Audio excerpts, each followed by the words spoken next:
differentiate y is equal to x squared over 3x minus 4 all cubed with respect to x.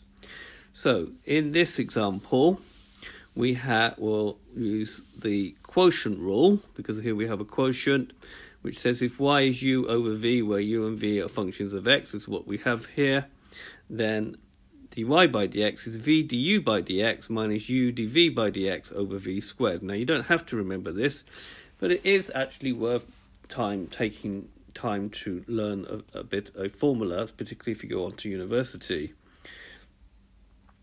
So if we let u be equal to x squared, and u has to be the top number, du by dx will be 2x if we differentiate that. V is 3x minus 4 all cubed, and therefore dv by dx will be, bring down the power 3, write down the bracket, reduce the power by 1, differentiate the bracket. Don't forget to differentiate the bracket.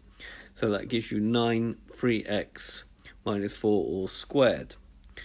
And then using this formula here, we're going to have v, which is 3x minus 4 cubed, times 2x, which is du by dx, minus x squared, which is u, times 9 3x minus 4 all squared, all over v, which is 3x minus 4 cubed squared.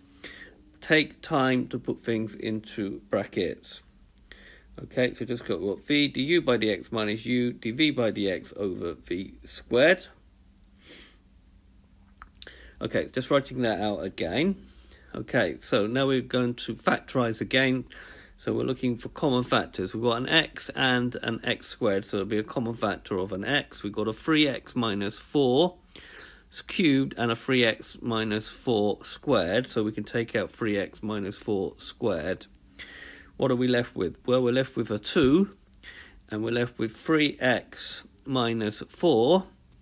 Here we're left with a 9 and an x, because we've taken one x out, all over 3x minus 4 to the power of 6.